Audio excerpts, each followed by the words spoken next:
අයිබෝන් අද අපි අලුත් දෙයක් කරන්න යන්නේ. ඔයගොල්ලෝ බලන්න ඇති ලක්ෂාන් එක්ක මොකද්ද මේ කරන්න යන වැඩපිළිවෙල ගැන. ඉතින් දැන් කොටස් වෙළඳපොළ ආයෝජකයෝ ඉන්නවා, ව්‍යවසායකයෝ ඉන්නවා. ඔක්කොලාට තියෙන ප්‍රශ්න තමයි කොටස් වෙළඳපොළ ආයෝජනය කරන්න, ඒත් එක්කම ව්‍යවසායකයෙක් විදිහට සාර්ථක වෙන්නේ කොහොමද කියලා. ඉතින් මේ හැම දෙයකටම ගොඩක් අය අහපු දෙයක් තමයි මේ profit and loss account. එහෙම නැත්නම් ලාභ අලාභ ගිණුම කියවන්න දැනගන්න ඕනේ කියලා. ඉතින් මට හිතුණා විශේෂයෙන් ගොඩක් තරුණයන් ලක්ෂණ එකතු වෙලා තියෙනවා මේ කොටස් වෙළඳපොළ ආයෝජනය කරන්න ව්‍යවසායකය පැත්තට ලොකු නරඹුවක් තියෙනවා. ඉතින් මේගොල්ලන් දැන් මේකට ව්‍යවසායකයෙක් වෙන්න කොටස් වෙළඳපොළ ආයෝජකයෙක් වෙන්න හදනකොට අපි මේ දැනුම ලබා දෙන එක වැදගත්. ඉතින් අද අපි කරන්න යන්නේ profit and loss account එකත් එහෙම නැත්නම් ලාභ අලාභ ගිණුම හරියට කියවන්නේ කොහොමද, advantages කොහොමද, ඔක්කොම ටික ලක්ෂාන් තමයි අද ඔයගොල්ලන්ට කියලා දෙන්න යන්නේ. විශේෂයෙන් ලක්ෂාන් ජයවර්ධන යුනිවර්සිටි එකේ ස්ටුඩන්ට් කෙනෙක්, ඒත් එක්කම අපිත් එක්ක ගොඩක් වැඩ කටයුතු කරනවා. ඒ නිසා ලක්ෂාන් අද දවස ඔයාට බාරයි. Thank you so much sir. ආයුබෝවන් හැමෝටම. අද අපි කතා කරන්න යන්නේ ව්‍යාපාර ලෝකයේ, ආයෝජන ලෝකයේ ඉතාමත්ම වැදගත් මාතෘකාවක් ගැන. ඒ තමයි P&L නැත්නම් profit and loss statement. අපි කියනවා ලාභ හෝ අලාභ ප්‍රකාශනය කියලා. මේක ඇත්තටම නිකන් දැක්කම ගොඩක් කට්ටියට බය හිතෙන මාතෘකාවක්. අද අපි සරලව තේරෙන සිංහලෙන් ඔයාට කොහොමද P&L එකක් හරියට ඇනලයිස් කරගන්න කියන එක කියලා දෙන්න යනවා. එතකොට මේ P&L එකක් සම්බන්ධයෙන් දැනුම, ඒ කියන්නේ ඔයා දැනට බිස්නස් එකක් කරන කෙනෙක් වෙන්න පුළුවන්, නැත්නම් ස්ටොක් මාකට් එකේ ඉන්වෙස්ට් කරන කෙනෙක් වෙන්න පුළුවන්, නැත්නම් ස්ටොක් මාකට් එකේ ඉන්වෙස්ට් කරන්න ආසාවෙන් ඉන්න, බලාපොරොත්තුවෙන් ඉන්න කෙනෙක් වෙන්න පුළුවන්. ඔයා මේ මං කිව්ව මොන කැටගරි එකට අයිති වුණත් ඔයාට P&L එක සම්බන්ධයෙන් හරි අවබෝධයක් නැත්තම්, හරියට කියවා ගැනීමක් නැත්තම්, හරියට ඇනලයිස් කරන්න බැරි නම් ඇත්තටම ඔයා දන්නේ නැහැ මොකක්ද මේ බිස්නස් එකේ හරියට වෙන්නේ කියලා. ඒක නිකන් අර කිසිම විදිහක ඩිරෙක්ෂන් එකක් නැතුව, ගයිඩන්ස් එකක් නැතුව රුවල් නැවක් පදවගෙන යනවා වගේ. ඒ කියන්නේ ඔයා දන්නේ නැහැ මොකක්ද ඉස්සරහට එන්න යන්නේ. මොකද ඉස්සරහට කුණාටුවක් එන්න යනවද? නැත්නම් ඉස්සරහට අපේ පාර ක්ලියර්ද? ඒ සම්බන්ධයෙන් කිසිම අවබෝධයක් ඔයාට නැහැ.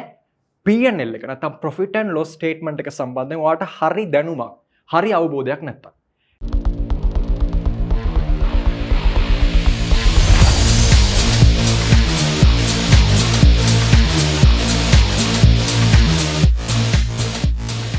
Wealth Mastering 2026.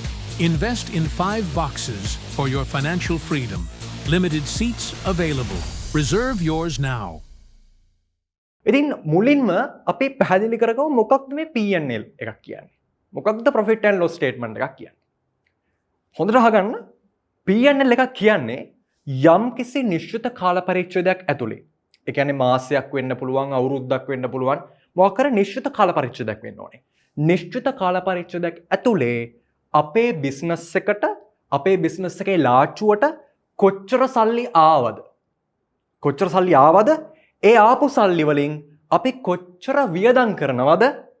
සහ ඒ කාල පරිච්ඡේදයේ අවසානයේදී අපේ අතේ කොච්චර ඉතුරු වෙලා තියෙනවද? බිස්නස් එකේ ලාච්චුවේ කොච්චර සල්ලි ඉතුරු වෙලා තියෙනවද කියන එක ෆෝමලි ප්‍රසන්ට් කරන රිපෝට් එක තමයි P&L එකක්.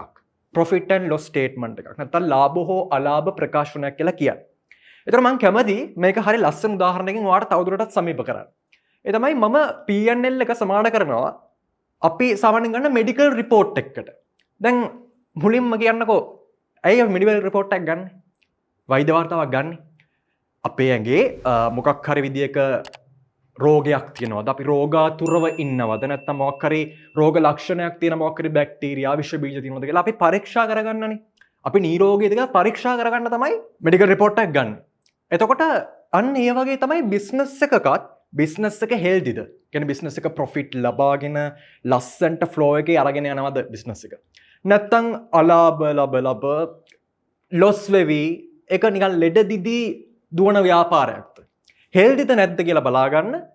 ඇත්තරම මේ P&L එක බිස්නස් එකකට නැත්තම් ආයෝජනය කරන්න බලාගෙන ඉන්න ඔයාට ලොකු අවබෝධයක් ලබා දෙනවා මේ P&L එක තුලින්. ඇත්තට මේ බිස්නස් එක හෙල්දිද? හෙල්දි ලෙවල් එකක තියනවද? නැත්තම් හෙල්දි ලෙවල් එක නැද්ද? දිගටම ලොස් වෙවි යනවද කියන එක සම්බන්ධව ඔයාට ලොකු අවබෝධයක් ලබා ගන්න පුළුවන් ඒ තුලින්. හරි. දැන් අපි ලෑස්ති වෙන්නේ P&L එකේ profit and loss statement එකේ උඩ ඉඳලා top line එකේ ඉඳලා පහළම ඉලක්කම වෙනකම් bottom line එක වෙනකම් පැහැදිලිව සරලව තේරුම් අරගෙන ඉස්සරහට යන්න. හරි. මුලින්ම දැන් අපි කතා කරොත් টොප් ලයින් එක ගැන. ඒ කියන්නේ P&L එකේ උඩම ඉලක්කම ගැන කතා කරොත් ඒ තමයි revenue. අපි කියනවා turnover කියලා. නැත්නම් අපි සාමාන්‍ය සිංහලෙන් කිව්වොත් විකුණුම් ආදායම. දැන් ඇත්තටම මුලින්ම කෙනෙක්ට එන ප්‍රශ්නයක් තමයි මේ revenue කියන්නේ income කියන්නේ දෙකම concept එකක්ද නැත්නම් දෙකක්ද කියන එක. ඇත්තටම ඔයා Google Translate එක ගෙවුවොත් revenue කියලා සහ income කියලා දෙකේදිම එන්නේ එක්ක ආදායම නැත්නම් අයභාරය වගේ ඔය හා සමාන වචනයක්. එතකොට ගොඩක් කට්ටියට අවබෝධ වෙන්න පුළුවන් revenue income දෙකම එක concept එකක් කියලා. හැබැයි එහෙම නෑ. revenue කියන්නේ එක concept එකක්, income කියන්නේ තවත් concept එකක්. දැන් අපි P&L එක කතා කරන්නේ revenue ගැනනේ. අපි revenue කියන්නේ මොකක්ද කියන එක සම්බන්ධයෙන් අවබෝධයක් ලබා ගනිමු. revenue කියන්නේ දැන් ඔයා business එකක් කරනවා නම් ඒ business එකේ මේන්ම වැඩේ තියෙනවනේ. ඒ කියන්නේ business එක කරන ප්‍රධාන වැඩක් තියෙනවනේ. ඒ ප්‍රධාන වැඩෙන් ලැබෙන ආදායමට අපි කියනවා revenue කියලා. හරිම සරලයි. මොකක්ද revenue කියන්නේ? revenue කියන්නේ business එක කරන ප්‍රධාන වැඩෙන් අපිට හම්බෙන ආදායමට. දැන් මම උදාහරණයක් ඔයාලට මේක පැහැදිලි කරන්න තවත්. දැන් ඔයා හිතන්න මම සපත්තු නිෂ්පාදනය කරලා විකුණනවා. ඒක තමයි මගේ business එක. එතකොට සපත්තු නිෂ්පාදනය කරලා සපත්තු විකුණලා මට හම්බෙන ආදායම නේද මගේ business එක කරන ප්‍රධාන වැඩේ. ඒ සපත්තු නිෂ්පාදනය කරලා විකුණලා මට හම්බෙන ආදායම තමයි එතකොට turnover එක නැත්නම් revenue එක. අපි විකුණුම් ආදායම කියලා කියන්නේ. ඒ වගේම තව දෙයක් ඔයාලට මතක් කරගන්න ඕනේ මේක ගොඩක් අවබෝධ කරගන්න ඕන දෙයක්. දැන් මේ revenue වලට P&L එක අපි ඉලක්කමක් දානවනේ. මේ ඉලක්කම දාන්නේ හොඳට මතක තියාගන්න. මේ ඉලක්කම අවසාන වශයෙන් P&L එකේ දාලා තියෙන්නේ. ඔයා හිතන්න දැන් මම කස්ටමර් කෙනෙක්ට මගේ භාණ්ඩයක් විකුණනවා. හරිද? ඒතර විකුණද්දී සමහර විට කස්ටමර් එක රිටර්න් කරන්න පුළුවන්. නැත්තම් අපි කස්ටමර්ට ඩිස්කවුන්ට් එකක් දෙන්න පුළුවන්. ඔයා හිතන්න මම රුපියල් 100ක භාණ්ඩයක් කස්ටමර් කෙනෙක්ට විකුණනවා. හරිද? එතකොට මම එයාට විකුණද්දී රුපියල් 10ක ඩිස්කවුන්ට් එකක් දීලා තමයි භාණ්ඩේ විකුණන්නේ. එතකොට අපි revenue එක කියලා ගන්නේ ඕනම කෙනෙක්ට තේරෙනවා ඕනම පොඩි ළමෙක් වුණත් දන්නවා රුපියල් 100න් 10ක් අඩු කරලා ඉතුරු රුපියල් 90 තමයි අපි revenue එකට ගන්න. අන්න ඒ වගේ මේ විකුණුම් ආදායම නැත්නම් turnover කියන එකේ අපි ගන්න ඕනේ net sales.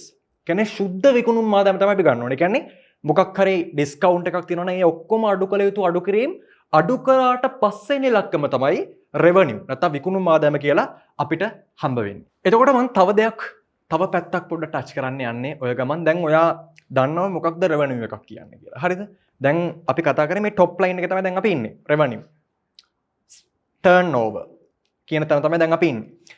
දැන් මම ඔයාගේ අවධානය තවත් පැත්තකට යොමු කරනවා. ඔය දැනුම කොහොමම තියාගෙන මේකටත් පොඩ්ඩක් අවධානය යොමු කරන්න. මේකත් ඉතාමත් වැදගත් කොටසක්. ඒ තමයි දැන් ඔයාගේ සල්ලි, ඔයාගේ business එකේ සල්ලි ඔයා බැංකු ගිණුමක දාලා තියෙනවා.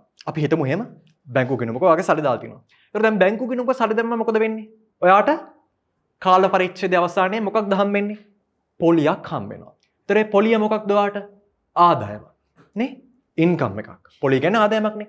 හැබැයි දැන් ඔය ආදායමත් අපි ගිහිල්ලා ලැබුවොත් එහෙම revenue වලට ඒක හරියද? එතකොට revenue එක ඕනවට වඩා අතිදක්සේරු වීමක් වෙනවා.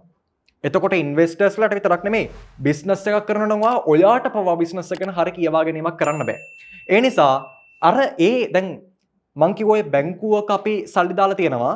ඒ සල්ලි දාලා තිබ්බම අපිට පොලියක් හම්බ වෙනවා. ඒක අපි මුලින්ම අඳුර ගන්න ඕනේ මේක බිස්නස් එකේ කරන ප්‍රධාන වැඩේද? නෑනේ. බිස්නස් එක කරන ප්‍රධාන වැඩේ වෙන එකක්. ඊට අමතරව ලැබෙන ආදායමක් තමයි දැන් ඔය බැංකුව වලින් අපි බැංකුව වල ඩිපොසිට් දාලා ඒවයින් හම්බෙන ඉන්ට්‍රස්ට් එක කියන්නේ. ඒව දාන්න වෙනම කොටසක් තියෙනවා P&L එකේ. ඔයාලට බලා ගන්න පුළුවන් P&L එකක් නිරීක්ෂණය කරලා පස්සේ other income කියලා වෙනම කැටගරි එකක් තියෙනවා. වෙනත් ආදායම්. එතකොට ව්‍යාපාරය කරන ප්‍රධාන වැඩෙන් අපිට හම්බෙන ආදායම ඇරුණම අනෙකුත් සියලුම ආදායම් අපි දාන්නේ මෙන්න මේ other income කැටගරි එක ඇතුළට. එතකොට දැන් ඔයා ආයෝජකයෙක් විදියට නැත්නම් ඔයාගේම බිස්නස් එකේ වෙන්න පුළුවන් මේ P&L එක හදන්නේ. එතකොට ඔයා ආයෝජකයෙක් වුණත් ඔයා ව්‍යාපාරිකයෙක් වුණත් ඔයා මේ ශේෂ්ත්‍ර මොන ශේෂ්ත්‍රයක හිඳියත් ඔයා දැනගන්න ඕනේ, ඔයා බලන්න ඕනේ, හොඳට ඇනලයිස් කරන්න ඕනේ ආයතනයේ අවුරුද්දෙන් අවුරුද්ද කාල පරිච්ඡේදයෙන් කාල පරිච්ඡේදයට revenue එක මොකද වෙන්නේ? අපේ turnover එක මොකද වෙන්නේ? වැඩි වෙනවද? අඩු වෙනවද? කොහොමද ඒක යන්නේ නැත්නම් එක ෆ්ලෝ එකක් යනවද කියලා ඔයා හොඳට ඇනලයිස් කරන්න ඕනේ. ඒ නිසා P&L එකේ টොප් ලයින් එක කියන්නේ අතිශය වැදගත් දෙයක්. ඔයා බලන්න ඕනේ හැම අවුරුද්දකම කොහොමද රෙවෙනියු එක වැඩි වෙනවද අඩු වෙනවද කොහොමද ඒක ස්ටේබල් මට්ටමක තියෙනවද කියලා. ඊළඟ කාරණාව ඊළඟ පොයින්ට් එක. අපි එනවා දැන් ඇත්තටම දැන් අපි හිතන්නකෝ අර සපත්තු නිෂ්පාදනය කරලා විකුණන උදාහරණයක් අපි ගමු. දැන් මම සපත්තු නිෂ්පාදනය කරලා විකුණලා මට හම් වෙන ආදායම රුපියල් 1000ක් නම් ඒ 1000ම මගේ විකුණුම්ද? නෑ. මට ඒ සපත්තුව හදන්න වියදමක් යනවානේ. අමුද්‍රව්‍ය වලට වියදමක් යනවා. raw materials වලට වියදමක් යනවා. අන්න ඒ අමුද්‍රව්‍ය පිරිවැයට අපි කියනවා වචනයක් ටෙක්නිකල් ටර්ම් එකක් හොඳට ඔලුවට දාගන්න cost of goods sold. අපි කියනවා ෂෝට් ටර්ම් එකෙන් COGS විකුණුම් පිරිවැය කියලා. හරිද? එතකොට මේ විකුණුම් පිරිවැයට එන්නේ අර මම සපත්තු නිෂ්පාදනය කරලා හරිද? සපත්තු නිෂ්පාදනය කරලා මට හම්බෙන ආදායමක් තියෙනවනේ. ඒ ආදායම ඒ සම්පූර්ණ ආදායම කුට්ටි පිටින් ගෙනලා රෙවෙනියු එකට දාන්නේ නැහැ. ඒකට යනවා මට වියදමක්. සපත්තු නිෂ්පාදනය කරන්න යම්කිසි වියදමක් යනවා. නේ ලෙදර් වලට යම්කිසි වියදමක් යනවා. ඒ වගේ අමුද්‍රව්‍ය වලට යන වියදම අපි මේ COGS වලට දානවා. cost of goods sold වලට දානවා. විකුණුම් පිරිවැයට අපි දානවා. මම තව උදාහරණයකින් ඔයාලට මේක පැහැදිලි කරන්න. අපි ගමු බේකරියක්. ඊට දැන් බේකරි එක පාන් හදනවා කියන්නේ බේකරි එක ප්‍රධාන වැඩේනේ. එතකොට පාන් හදලා රුපියල් 100ක ආදායමක් අපිට හම්බ වෙනවා කියලා හිතමු අපි. පාන් හදලා රුපියල් 100ක ආදායමක් පාන් විකුණලා රුපියල් 100ක ආදායමක් අපිට හම්බ වෙනවා. හැබැයි ජීස්ට් වලට, ගෑස් වලට වැඩ කරන අයට ඔක්කොටම රුපියල් 60ක් වියදම් වෙනවා කියලා හිතන්න. එතකොට දැන් අපි අර රුපියල් 100ම රෙවෙනියු එකට දානවද? නැහැ. රෙවෙනියු එකට එන්නේ අර අපි බිස්නස් එකේ කරන ප්‍රධාන වැඩේ. කියන්නේ පාන් හදලා අපිට හම්බ වෙන ආදායමෙන් අපිට පාන් හදන්න වැය වෙච්ච අමුද්‍රව්‍ය ටිකක් තියෙනවා, raw materials ටිකක්. ගෑස් තියෙනවා, සේවකයෝ ඉන්නවා, යීස්ට් වලට වියදමක් යනවා, පාන් පිටි වලට වියදමක් යනවා. මේවට ගියපු වියදම් ඔක්කොම ටික අඩු කරන්න ඕනි අපි මේ සම්පූර්ණ රෙවෙනියු එකෙන්. එතකොට මේ රෙවෙනියු එකෙන් දැන් টොප් ලයින් එකේ අපි ඉන්නේ টොප් ලයින් එකට පස්සේ කියන්නේ රෙවෙනියු එකට පස්සේ අපිට එන්නේ මේ cost of goods sold. අපි රෙවෙනියු එක සම්පූර්ණයෙන් අපිට ආදායමක් හම්බුන ගමන් සම්පූර්ණ ආදායම රෙවෙනියු එකට දාන්නේ. අපි ඒකෙන් අඩු කරනවා ඒ රෙවෙනියු එක ජෙනරේට් කරන්න අපිට අමුද්‍රව්‍ය වලට ගියපු වියදම. අඩු කරාට පස්සේ එන උත්තරයට ලස්සන වචනයක් කියනවා gross profit. මූලික ලාභය. අපි කියනවා දල ලාභය කියලා. එතකොට තවත් ඉම්පෝටන්ට් කාරණයක් ඔයා මේකෙදී අවධානය යොමු කරන්න ඕන දල ලාභයේ පැත්තටත්. P&L එක කියවද්දී ඒකට මම ඉස්සරහට එන්නම්. එතකොට මේ මූලික ලාභය හම්බෙන්නේ දල ලාභය නැත්නම් gross profit එක හම්බෙන්නේ ඔයාගේ රෙවෙනියු එක টොප් ලයින් එකේ තියෙනවා. රෙවෙනියු එකෙන් ඔයාට ඔයාගේ භාණ්ඩ නිෂ්පාදනය කරන්න නැත්නම් සේවාව සපයන්න ගියපු අමුද්‍රව්‍ය වල වියදම් ටික cost of goods sold COGS අඩු කරලා එන උත්තරයට අපි කියනවා gross profit එක කියලා. එතකොට අර මම කලින් සඳහන් කරා ඉන්කම් වර්ග දෙකක් ගැන. ප්‍රධාන වැඩෙන් එන ඉන්කම් එක ඇරුණම අනෙකුත් ඉන්කම් අද ඉන්කම් කියලා කොටසක් තියෙනවා කියලා. ඒක තියෙන්නේ ඊට පස්සේ. ඒ කියන්නේ gross profit එක අපි කැල්කියුලේට් කරාට පස්සේ තමයි අද ඉන්කම් කියන කැටගරි එක අපිට දකින්න පුළුවන් වෙන්නේ.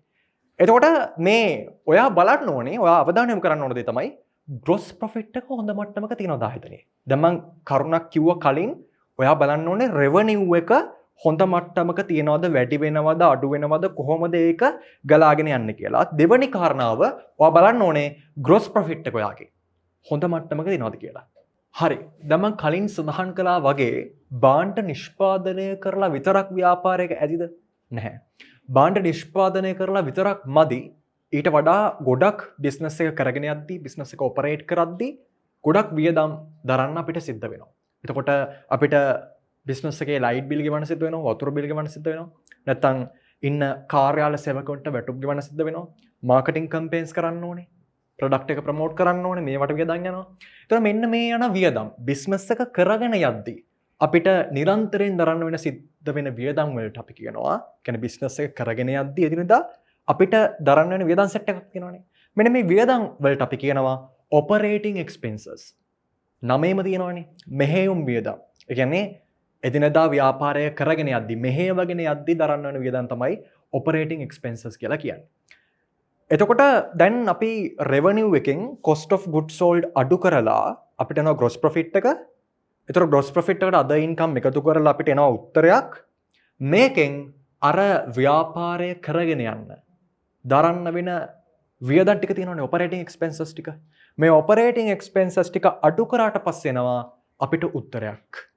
ඒ අගයට අපි කියනවා EBIT කියලා. මොකක්ද ඒකේ තේරුම? earnings before interest and tax. ඒ කියන්නේ interest එකයි tax එකයි අඩු කරන්න කලින් earnings කොහොමද ව්‍යාපාරේ business එකේ. ඒතර මේකත් අතිශය වැදගත් ඉලක්කමක් ඔයා අවධානය යොමු කරන්න ඕනේ. අත්‍තරම කියනවා නම් business එකේ ඇත්තම දක්ෂතාවය real strategy එක බලා ගන්න පුළුවන් තැන මොකක්ද කියලා අහුවොත් කවුරු හරි දෙන්න තියෙන උත්තරේ තමයි මේ EBIT කියන ඉලක්කම බලන්න. ඔයාට බලා ගන්න පුළුවන් business එක කොච්චර දක්ෂ විදියට මෙහෙवला තියෙනවද? කොච්චර ටැලන්ට් එකකින් මෙහෙवला තියෙනවද? කොච්චර හොඳ ෆ්ලෝ එකක මෙහෙවලා තියෙනවද කියලා බලා ගන්න පුළුවන් ඔයාට මේ EBIT කියන අගය. නැත්නම් earnings before interest and tax. interest tax වියදම් ටික අඩු කරන්න කලින් earnings ටික බැලුවොත් ඔයාට තේරෙනවා එතන තමයි ඇත්තම ව්‍යාපාරයේ දක්ෂතාවය තියෙන්නේ. දැන් මම යනවා වෙනස් උදාහරණයකට. දැන් උදාහරණයක් ගන්න software company එකක් කියලා හිතන්න. දැන් software company එකක් ගත්තම අපිට software company එකක cost of goods sold ගැන මොකද කියන්න තියෙන්නේ? භාණ්ඩ නිෂ්පාදනය කරන ව්‍යාපාරයක්ද සේවා සපයන ව්යාපාරයක්ද software company එකක් කියන්නේ? මෘදුකාංගයක් නිෂ්පාදනය කරලා විකුණනවා කියලා කියන්නේ ඒක සේවා සපයන ව්‍යාපාර යටතට තමයි වැටෙන්නේ. සාමාන්‍යයෙන් හොඳට ඔළුවට දාගන්න ඕන දෙයක් තමයි මේ භාණ්ඩ නිෂ්පාදන ව්‍යාපාරයි සේවා සපයන ව්‍යාපාරවලයි සැලකිය යුතු ලොකු වෙනසක් තියෙනවා P&Ls වල. ඒ තමයි ඒක වෙනස් වෙන්නේ මෙන්න මෙතනින්. දැන් භාණ්ඩ නිෂ්පාදනය කරන ව්‍යාපාරයක් ගත්තම ඒකට සාපේක්ෂව අමුද්‍රව්‍ය පිරිවැය කියන එක ගොඩක් අඩුයි software company වගේ මේ services සපයන ව්‍යාපාරවල. ඇයි මම එහෙම කියන්නේ? දැන් භාණ්ඩ නිෂ්පාදනය කරන ව්‍යාපාරයක නම් ගන්නකො දැන් බේකරි එකක් අපි ගමුකෝ කලින් උදාහරණය වගේ. දැන් ඒකට ලොකු අමුද්‍රව්‍ය ටිකක් අපිට අවශ්‍ය වෙනවනේ. පාන් පිටි ඕනේ, ඊට පස්සේ වැඩ කරන සේවකයෝ ඉන්නවා, ඊට අමතරව ගෑස් වලට වියදමක් යනවා, මේ වගේ එකිනෙකිනුකේ ගොඩක් වියදම් තියෙනවා. පොඩි පොඩි වියදම් ගොඩක් තියෙනවා භාණ්ඩ නිෂ්පාදන ව්‍යාපාරයක් ඇතුලේ. ඒ නිසා cost of goods sold නැත්නම් විකුණුම් පිරිවැය COGS එක ටිකක් වැඩි. එතකොට එන gross profit එක අඩු වෙනවා. මොකද හේතුව revenue එකට සාපේක්ෂව ලොකු ඉලක්කමක් cost of goods sold එනවා භාණ්ඩ නිෂ්පාදන ව්‍යාපාරවල සාමාන්‍ය විදිහේ ඒක. හැබැයි services සපයන ව්‍යාපාර මොකද මේක? services සපයන ව්‍යාපාරය හොඳට බලනවා P&L එකක් බැලුවොත් තේරෙයි ඒගොල්ලන්ගේ cost of goods sold ඒ කියන්නේ අමුද්‍රව්‍ය වලට ගියපු පිරිවැය ඇත්තටම අඩුයි. ඒ හින්දා මොකද? ඒ හින්දා services සපයන ව්‍යාපාරවල gross profit එක බැලුවට පස්සේ පට්ට ලොකු profit එකක් පෙන්වනවා gross profit එකක්. හැබැයි ඔයා රැවටෙන තැනක් මේක. මොකද ඔයා gross profit එක දිහා බලලා තීරණය කරනවා මේක තමයි stock market එකේ share කරන හොඳම ආයතනය. අයි gross profit එක පට්ට වැඩි අනිත් ව්‍යාපාරات එක්ක. ඒකත් එක්ක හොඳට බලන්න ඔයා ඊළඟට මේ ව්‍යාපාරය මොකක්ද? සේවා සපයන ව්‍යාපාරයක්ද භාණ්ඩ නිෂ්පාදන ව්යාපාරයක්ද කියලා. මොකද ඒක සේවා සපයන ව්යාපාරයක් නම් කොහොමත් ඒකේ gross profit එක වැඩි වෙනවා. මොකද හේතුව ඒගොල්ලන්ගේ cost of goods sold අඩුයි. මොකද සේවා සපයන ව්‍යාපාරයක විකුණුම් පිරිවැය සාපේක්ෂව අඩුයි භාණ්ඩ නිෂ්පාදනය කරන ව්යාපාරයකට සාපේක්ෂව. දැන් අපි යනවා P&L එකේ ගොඩක් කට්ටිය පටලව ගන්න තැනකට. ඒ තමයි depreciation. අපි කියනවා ෂය වියදම් කියලා. දැන් මම උදාහරණයක් ගන්නම්කෝ. දැන් ඔයා හිතන්න මම මගේ ආයතනයට මට ආයතනයක් තියෙනවා මම බිස්නස් එකක් කරනවා. මම මගේ ආයතනයට ගන්නවා ලක්ෂ 10ක් වටින මැෂින් එකක්. එතකොට ලක්ෂ 10ක් වටින මැෂින් එකක් ගත්තට පස්සේ මේ ලක්ෂ 10ම අත්‍තරම වියදමක්නේ ලක්ෂ 10ක් අපි ලාච්චුවෙන් යනවනේ මැෂින් එක ගන්න. එතකොට මේක සම්පූර්ණ ලක්ෂ 10ම අරගෙන ඇවිල්ලා P&L එකට අපි දාන්නේ නැහැ එකපාර. අපි මොකද කරන්නේ? අපි තීරණය කරනවා මැෂින් එක ගද්දිම estimate කරනවා estimate කරනවා මේ මැෂින් එකෙන් අපිට ව්‍යාපාරේ ප්‍රතිලාභ ගන්න පුළුවන් වෙයි මෙන්න මෙච්චර අවුරුදු සංඛ්‍යාවක් කියලා අපි මේ ජීව කාලය ඒකේ තියෙන ලයිෆ් ටයිම් එක අපි estimate කරනවා. estimate කරලා අපි හිතමු අවුරුදු 10ක් අපි මේක පාවිච්චි කරන්න හිතාගෙන ඉන්නවා ව්‍යාපාරයක් විදියට. එතකොට අපි කරන්නේ මොකද්ද? මේ මැෂින් එකේ cost එක ලක්ෂ 10 තියෙනවනේ.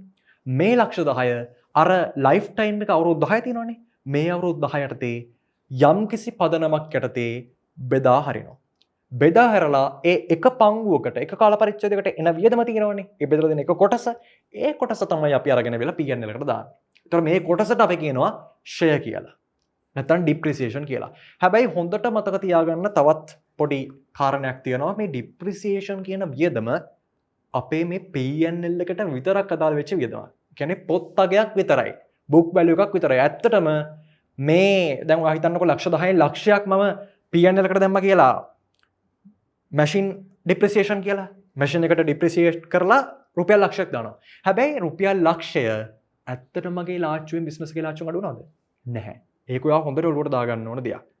ඒක අනිවාර්යයෙන්ම ඔයා ඔලුවට දාගන්න. මොකද ඩිප්‍රිසියේෂන් කියන එක බුක් වැලියු එකක් විතරයි. ඒ කියන්නේ P&L එකේ විතරයි අපි දක්වන්නේ.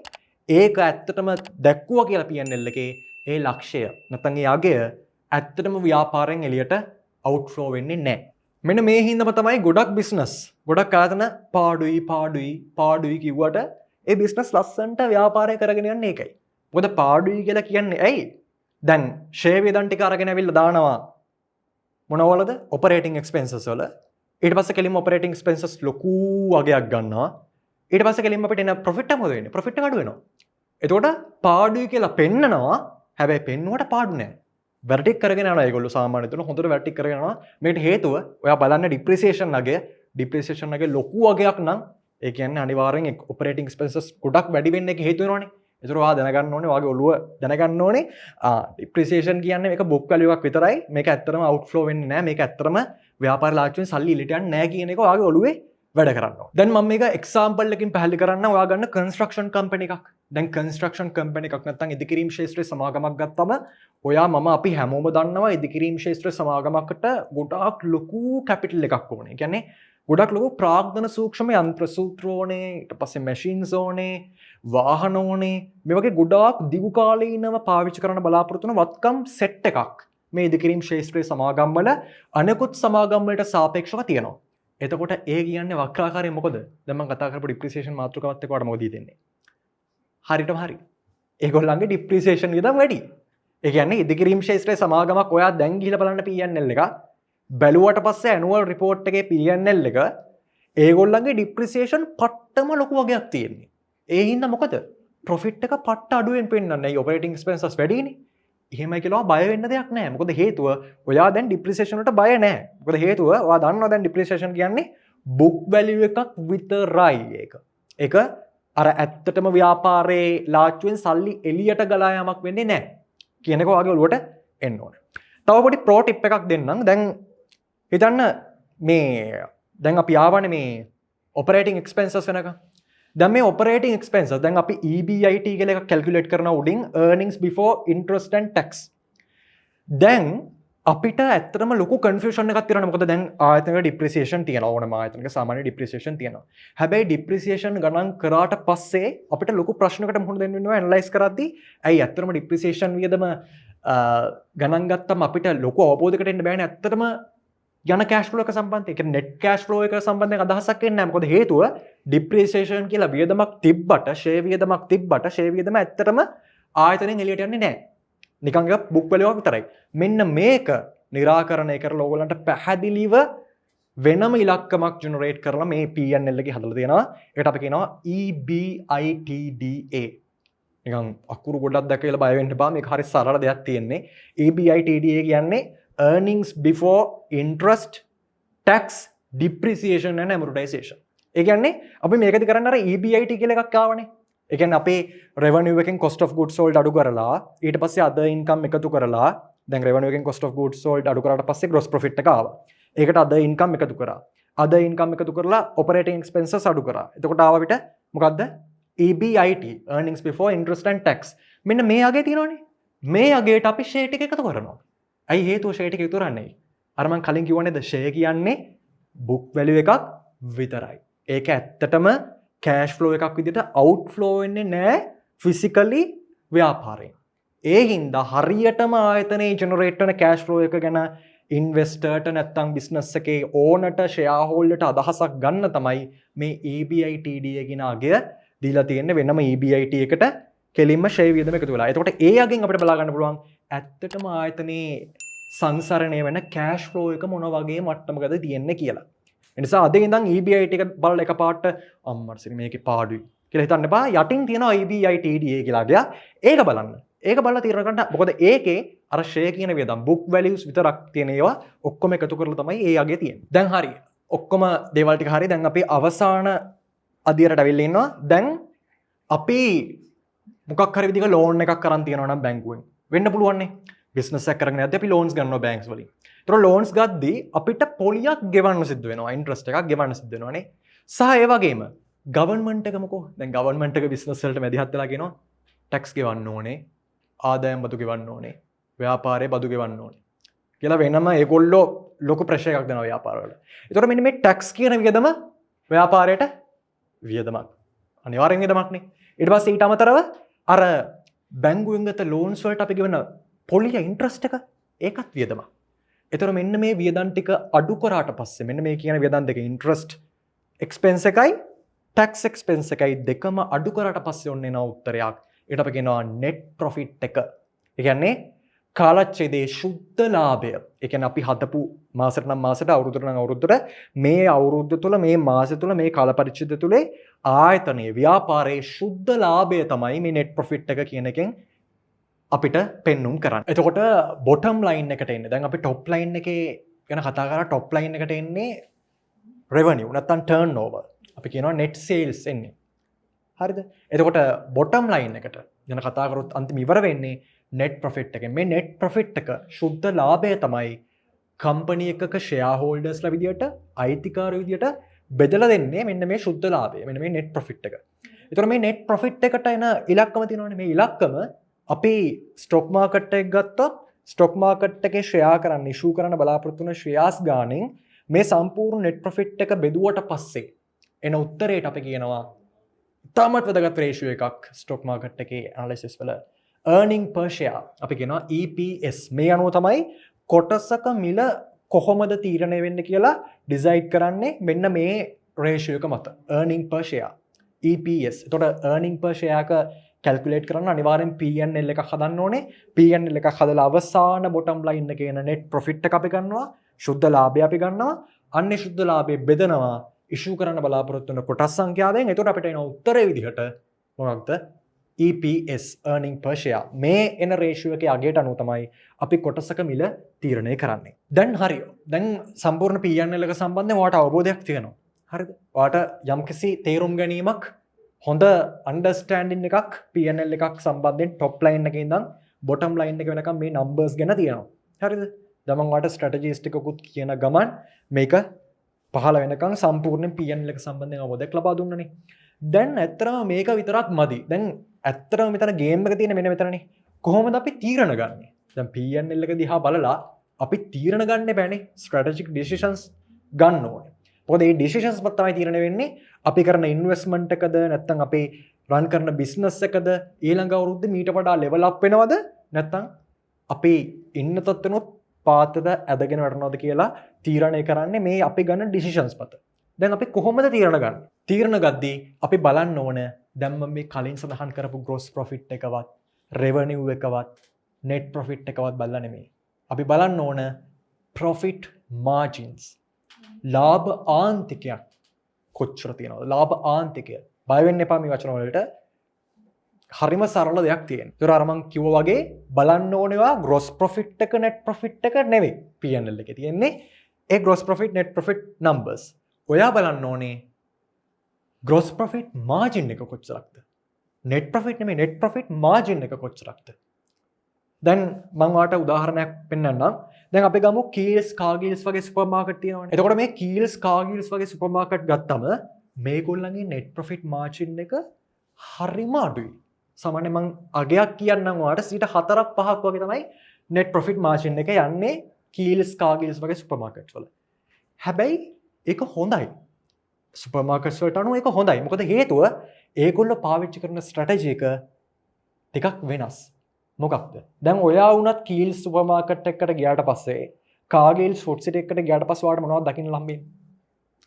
ගොඩාක් බඩු තියෙනවා. different varieties of foods තියෙනවා. different varieties of different items are there. විවිධ items තියෙනවානේ. ගොඩාක් තොග වශයෙන් අසුරලා තියෙනවා රාක්කවල. එතකොට ඔයාලට පේන්න ඕනේ මේ වොලියුම් එක වැඩි. ඒ කියන්නේ විකුණන වොලියුම් එක වැඩි. අන්න ඒක තමයි ඒගොල්ලෝ පාවිච්චි කරන ස්ට්‍රැටජි එක. ඒ කියන්නේ ඒගොල්ලන්ගේ ප්‍රොෆිට් මාර්ජින් එක අඩුයි, ආන්තිකය අඩුයි. හැබැයි ඒගොල්ලෝ විකුණන ප්‍රමාණය වැඩි, වොලියුම් එක වැඩි. ඉතින් අඩු ලාභයක් තියාගෙන ඒකකයක ආන්තිකයේ අඩු ලාභයක් තියාගෙන වැඩි ප්‍රමාණයක් විකුණුවක් ඒක අපිට වාසියනේ. අන්න ඒක තමයි කීල්ස් කාගිල්ස් වගේ ආයතන සුපර් මාකට් චේන්ස් බහුලව භාවිත කරන බිස්නස් ස්ට්‍රැටජි එක.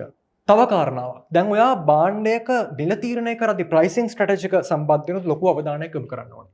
ඔයා හිතන්න දැන් භාණ්ඩේ මිල 10%කින් ඔයා වැඩි කරා කියලා 100 තිබ්බ භාණ්ඩය රුපියල් 110 කරා. ඔයා හිතන්න මෙන්න මෙහෙම වැඩි කරොත් ඔයාගේ වොලියුම් එකේ යම් කිසි විදිහක බලපෑමක් සිද්ධ වෙනවා. හැබැයි ඒක ලොකු බලපෑමක් නෙමෙයි. යම් කිසි සැලකියුතු පොඩි බලපෑමක් වෙනවා. හැබැයි ඔයා හිතනවට වඩා එක වියදමකට සාපේක්ෂව ඔයා හිතනවට වඩා P&L එකට ඒක ලොකු බලපෑමක් කරනවා. ඒ නිසා ඔයා ඒකෙන් බලන්න ඕනේ මේ එච්චරයි බලන්න ඕනේ. ඔයා ප්‍රයිස් කරද්දී හොඳට ඇනලයිස් කරන්න ඕනේ P&L එකේ මේ net profit margin එක කොහොමද තියාගන්න ඕනේ. gross profit margin එක කොහොමද තියාගන්න ඕනේ. මේ pricing කරද්දී මිල අඩු වැඩි කරද්දී මිල උච්චාවචනයන් කරද්දී ඔයා හොඳ අවබෝධයක් තියෙන්න ඕනේ මාකට් එක සම්බන්ධයෙන් සහ ඔයාගේ P&L එකේ තියෙන numbers සම්බන්ධයෙන්. තව concept එකක් මේක තවත් අතිශය වැදගත් concept එකක්. දැන් ඔයා හිතන්න ඔයාගේ business එකේ වැඩිපුර ඔයාට දරන්න ඕන වියදම් තියෙනවනේ. මේ දරන්න වෙන වියදම් වලින් වැඩි හරියක් තියෙන්නේ fixed cost කියලා අපි හිතමු. ඒ කියන්නේ ස්ථාවරයි. ඔයා භාණ්ඩ ඒකක එකක් නිෂ්පාදනය කරත් ව්‍යාපාරේ භාණ්ඩ ඒකක 1000ක් නිෂ්පාදනය කරත් වියදම වෙනස් වෙන්නේ නැහැ. එතකොට මේ වගේ ව්‍යාපාර තියෙනවා. දැන් අපි ගත්තොත් හෝටල් ශේෂ්ත්‍රය, ඊට පස්සේ එයාලයින්ස් ශේෂ්ත්‍රය ගත්තොත් අපිට දක්වන්න පුළුවන් උදාහරණ විදිහට මොකද මේගොල්ලන්ගේ ගොඩක් තියෙන්නේ fixed cost. මැෂින් එකට යන cost එක fixed මේගොල්ලන්ගේ. ඒක කොච්චර අපි කළත් ඒ කොස්ට් එක වෙනස් වෙන්නේ නැහැ. ෆික්ස්ඩ් කොස්ට් තියෙන්නේ. එතකොට මෙයාලගේ සේල්ස් පොඩ්ඩක් වැඩි වුණත්, ඒ කියන්නේ විකුණුම් ප්‍රමාණය චුට්ටක් පොඩි ප්‍රමාණයකින් වැඩි වුණත් මෙයාලගේ net profit එක අතිශය විශාල වශයෙන් වැඩි වෙනවා. ඇයි හේතුව? හේතුව තමයි මේගොල්ලන්ගේ වියදම් මොකද? වියදම් කොච්චර අපි සේල්ස් කරත් එකම ප්‍රමාණයක වියදමක් යන්නේ. ඒ කියන්නේ ෆික්ස්ඩ් කොස්ට් එකක් යන්නේ. ඒ නිසා මේගොල්ල පොඩි ප්‍රමාණයකින් සේල්ස් වැඩි කරත් මේගොල්ලන්ගේ ප්‍රොෆිට් එක net profit එක අතිශය විශාල වශයෙන් වැඩි වෙන්න ඒක හේතු වෙනවා. හරි. දැන් අපි කතා කරමු දැන් ඔයා ඉන්වෙස්ටර් කෙනෙක් වෙන්න පුළුවන්. නැත්නම් ස්ටොක් මාකට් එකේ ඉන්වෙස්ට් කරන්න බලාගෙන ඉන්න කෙනෙක් වෙන්න පුළුවන්. එහෙමත් නැත්නම් ඔයා බිස්නස් එකක් කරන කෙනෙක් වෙන්න පුළුවන්. ඒතර ඔයාගේ බිස්නස් එක P&L එක තමයි මේ ඇනලයිස් කරන්න යන්නේ. එහෙම වෙන්නත් පුළුවන්. දැන් ඔයා මේ මොන කැටගරි එකක වුණත් ඔයාලා කරන common mistakes තියෙනවා. ඒ කියන්නේ දැන් හිතන්නකෝ බිස්නස් එකක් කරන කෙනෙක් කියලා. එයා දැන් P&L එක ඇනලයිස් කරන්න යනවා. ඒතර P&L එකක් හදාගෙන යනවා දැන්. ඒතර හැමෝම වගේ කරන පොදු මිස්ටේක්ස් ටිකක් තියෙනවා. මම මේ මිස්ටේක්ස් ටික කියන්නම්. මේ මිස්ටේක්ස් පුළුවන් තරම් අවොයිඩ් කරගන්න බලන්න. ඒ කියන්නේ අඩු කරගන්න බලන්න. පුළුවන් නම් නැත්තරම නැති කරන්න මේ මිස්ටේක්ස්. එක තමයි personal expenses and corporate expenses mix කරගන්න එක. ඒ පළවෙනි එක. ඒ කියන්නේ ඔයාගේ පෞද්ගලික වියදම් සහ ඔයාගේ ව්‍යාපාරික වියදම් දෙක ඔයා පටලව ගන්නවා. ඒ කියන්නේ ඔයාගේ පවුලේ ළමයාගේ ක්ලාස් වලට ගියපු ස්කූල් ෆීස්, ක්ලාස් ෆීස්. නැත්නම් ඔයා මොකක් හරි විදිහක පවුලත් එක්ක ෆැමිලි ට්‍රිප් එකක් ගිහලා ඒ වියදම. ඔයා ඒ ඔක්කොම ටික අරගෙන ඇවිල්ලා දානවා ඔයාගේ P&L එකට. එතකොට දැන් P&L එක කියන්නේ ඔයා නෙමෙයි. ඔයාගේ බිස්නස් එක. ඒතර ඔයයි ඔයාගේ බිස්නස් එක කියන්නේ දෙකක්. තේරුණාද? එතකොට ඒ නිසා ඔයාගේ personal expenses සහ ඔයාගේ corporate expenses කියන්නේ business expenses දෙක වෙන් කරලා අඳුර ගන්න පුළුවන් වෙනවා. මොකද ඔයා බැරි වෙලාවත් මේ දෙක mix කරගත්තොත් ඔයාට P&L එක බලලා ගන්න පුළුවන් තීරණ හැබැයි ඒවා වැඩි කල් තියෙන්නේ නැහැ. මොකද හේතුව ඔයා වැරදි ඉලක්කමක් දිහා බලලා තමයි ඔයා අර ඔක්කොම දේවල් ටික කරනවා. ඔක්කොම දේවල් ටික හරියට කරනවා. net profit margin එක බලනවා, gross profit margin එක බලනවා. හැබැයි ඔක්කොම වැරදිට කරලා තියෙනවා. මොකද හේතුව අර ඔයාගේ private expenses ටික, personal expenses ටික ඔක්කොම එක්කහුව වෙලා තියෙනවා මේ P&L එකේ. ඒක ආපහු එන්න තියන්න එපා. අනිත් එක තමයි capital versus equity කියන ප්‍රශ්නේ. ඒ කියන්නේ ඔයා දැන් හිතන්න ඔයා ලක්ෂ 10ක් වටින යන්ත්‍රයක් ව්‍යාපාරයට ගන්නවා කියලා.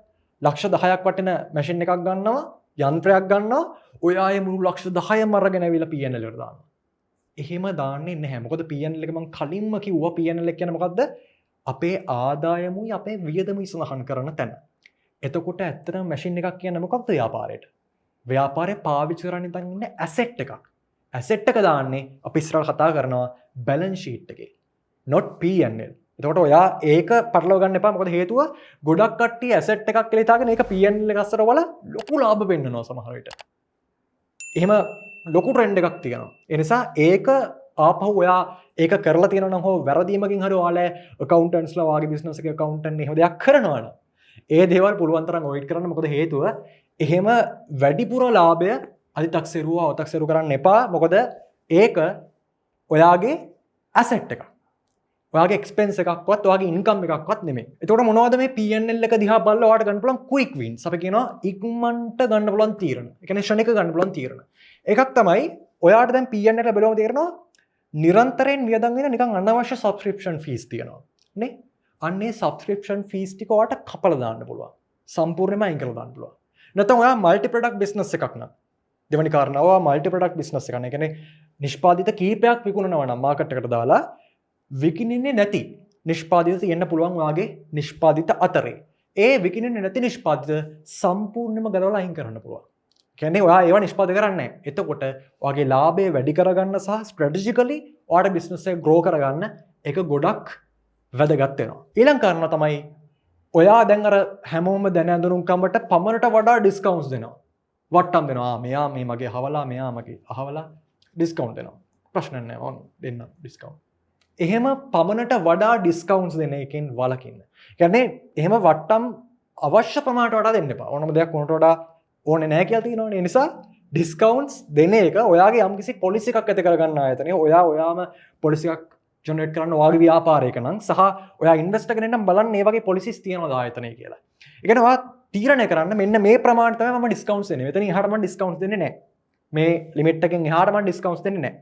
අන්න ඒකත් ඔයාට මේ P&L එක දිහා බලලා ෂණිකව ගන්න පුළුවන් ඩිසිෂන් එකක්. තව ලොකු උගුලක් තියෙනවා ඔයාලව මේකට අහු වෙන්නත් පුළුවන්. මේකට අපි කියනවා loan trap කියලා.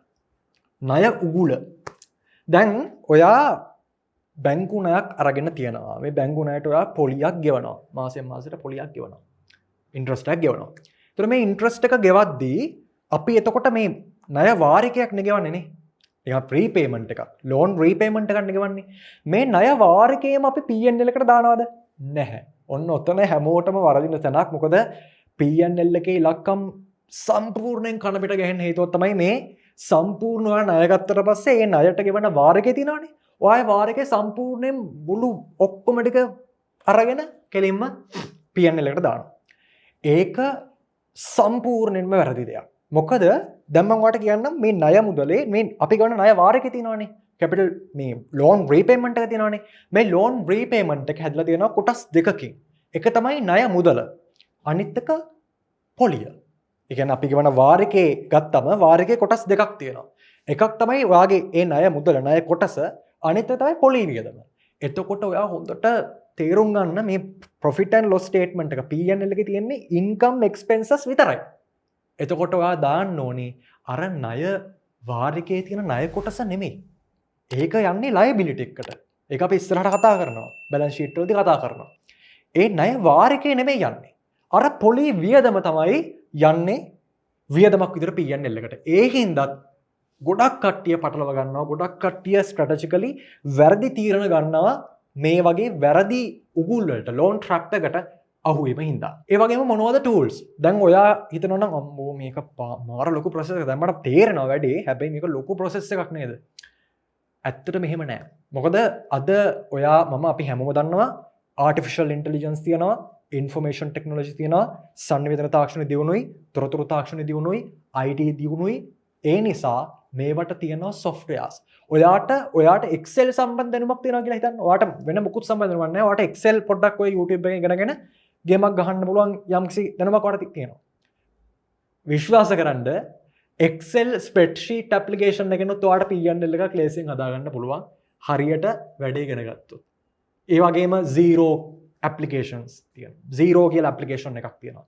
ඊට පස්සේ QuickBooks කියලා application එකක් තියෙනවා. මේ වගේ applications වෙනම develop වෙච්ච softwares තියෙනවා. ඔයාට හරිම ලේසියෙන් ඉගෙනගෙන වැඩේ කරගෙන යන්න පුළුවන් සහ P&L එක හරිම නිවැරදිව, නිර්වද්‍යව තිතටම ඔයාට generate කරගන්න පුළුවන්. මේ තුලින් ඒ නිසා බය වෙන්න දෙයක් නැහැ. තවදුරටත් අනේ මට P&L හදන්න බෑ, දැනුම නැහැ. ඔයාට දැන් මූලික දැනුම තියෙනවා. ඔයාට කරන්න තියෙන්නේ ඒ softwares වල හයිය ඒ contribution එක ගන්න එක විතරයි. ඒ වගේම ඊළඟ වැදගත්ම දේ ගොඩක් කට්ටිය හිතනවා P&L එකක් හදනවා කියන එක වියදමක් කියලා. ඒක නිකන් වියදමක් වෙන්නේ නිකන් සල්ලි යන එක විතරයි වෙන්නේ. නිකන් පිරිවැයක් විතරයි ඕක. හොඳට මතක තියාගන්න P&L එකක් හදනවා කියන්නේ වියදමක් නෙමෙයි. ඒක ඔයා කරන ඉන්වෙස්ට්මන්ට් එකක්. අවුරුදු ගාණක් ඉස්සරහට ඔයාට ව්‍යාපාරේ මුහුණ දෙන්න වෙන ගැටලුකාරී තත්ත්ව නැත්නම් අලාභ කලින් දැකලා ඔයාට නවත්ත ගන්න පුළුවන්. ලක්ෂ ගානක පාඩු ඔයාට නවත්ත ගන්න පුළුවන් තැනක් තමයි මේ P&L එක කියන්නේ. ඔයා හරියට P&L එක ඇනලයිස් කරොත් ඔයාට පුළුවන් අවුරුදු ගාණක් ඉස්සරහට ඔයාගේ බිස්නස් එකේ නැත්නම් ඔයා ඉන්වෙස්ට් කරන්න යන කම්පැනි එකේ අනාගතය කොහොම වෙයිද කියලා ෆෝකාස්ට් කරන්න. ඒක වියදමක් නෙමෙයි. ඒ නිසා ඔයා එහෙම වැරදවා හිතා ගන්න එපා. මේක ඉන්වෙස්ට්මන්ට් එකක්. ඔයා මේක ඉගෙන ගත යුතුමයි අනාගතේ මේ ව්‍යාපාර ලෝකෙට ආයතන ලෝකෙට එළබෙන්න නම්. අවසාන වශයෙන් දැන් මම ඔයාලට කියලා දුන්නා කොහොමද P&L එකක් හදන්නේ. සහ P&L එක කොහොමද টොප් ලයින් එකේ ඉඳන් බොටම් ලයින් එකට එන්නේ. අවශ්‍යම කරුණු කාරණා. තව ගොඩාක් කරුණු කාරණා තියෙනවා. ඕගොල්ලන්ට පුළුවන් සෙල්ෆ් ස්ටඩි කරන්න. මම කියලා දුන්නේ මේ මම සාමාන්‍යයෙන් ගයිඩ් කරේ ඔයාට මේ P&L එක තුලින් කොහොමද හරියට මේක මූලිකව කියවගෙන හොඳ ඩිසිෂන් මේක කෙනෙක් වෙන්නේ. ඔයාට මේ වීඩියෝ එක අවසන් වෙනකම් මේ වෙනකම් බලපු කෙනෙක් නම් ඔයාට තේරෙනවා මේක ලොකු දෙයක් නෙමෙයි. මේක හොඳට ස්ටඩි කරොත් අපිට අනිවාර්යෙන් මේ P&L එක තුලින් ලොකු මැච් එකක් ගහ ගන්න පුළුවන් සහ අපිට ඉන්වෙස්ටර් කෙනෙක් විදියට හොඳ අපේ ආයෝජන ජීවිතය සාර්ථක කරගන්න පුළුවන් කියලා. එතකොට හොඳට බලන්න හොඳට මතක තියාගන්න මේ P&L එක කියන්නේ හරියට නිකන් ඩ්‍රයිවර් සීට් එක වගේ. මොකද එයා තමයි තීරණය කරන්නේ බිස්නස් එක ලාභය කියන මාර්ගයට යනවද නැත්නම් අලාභය කියන මාර්ගයට පදවනවද කියන එක. ඒ නිසා මේක දැනගෙන ඔයා ඩ්‍රයිවර් සීට් එකේ ඉඳ ගන්න විදිය දැනගෙන ඉන්න ඕනේ මුලින්ම වාහනයක් ඩ්‍රයිව් කරන්න කලින්. ඔයාගේ බිස්නස් එක ඩ්‍රයිව් කරන්න කලින් ඔයා දැනගෙන ඉන්න ඕනේ මේ P&L එක කොහොමද හරියට ඇනලයිස් කරලා හරියට කියවගන්න කියලා. ඉතින් මම හිතනවා අද වීඩියෝ එකෙන් ඔයාට ගොඩාක් ලොකු ප්‍රයෝජනවත් දේවල් ගොඩක් ඔයා ඉගෙන ගන්නද කියලා. ඉතින් මේ වගේ තවත් වීඩියෝස් දිගටම Mastermind Roshan YouTube channel එක හරහා බලාපොරොත්තු වෙන්න. ඒ වගේම ඕගොල්ලන්ට ප්‍රශ්න තියෙන තැන් පහලින් කමෙන්ට් එකක් දාන්න අමතක කරන්න එපා. ඊළඟට P&L එකෙන් පස්සේ balance sheet එක ගැනත් ඕගොල්ලන්ට පැහැදිලි ඕන කෙනෙක්ට තේරෙන විදියට කියලා දෙන්න අපි සූදානම් වෙලා ඉන්නවා. ඉතින් තවදුරටත් අපේ Mastermind Roshan channel එක through කරගෙන යනවා ගොඩාරියක් projects wealth mastering 2026 වගේ ගොඩාරියක් ව්‍යාපෘති කරගෙන යනවා. ඒ නිසා ඒවත් එක්කත් සම්බන්ධ වෙන්න ඒවත් එක්කත් අනිවාර්යයෙන්ම අපිත් එක්ක අත්වල බඳ ගන්න කියලා ඕගොල්ලන්ට ආරාධනා කරනවා. ඒ වගේම මොන හරි ප්‍රශ්නයක් තියෙනවා නම් සහ මොන හරි ගැටලුකාරී තත්ත්වයක් තියෙනවා නම් ඔයාලට පුළුවන් පහලින් කමෙන්ට් කරගෙන යන්න. එහෙනම් හැමෝටම ජය වේවා.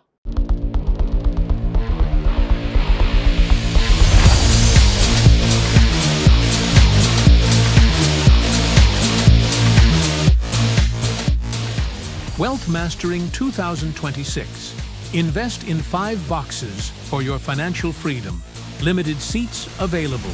Reserve yours now.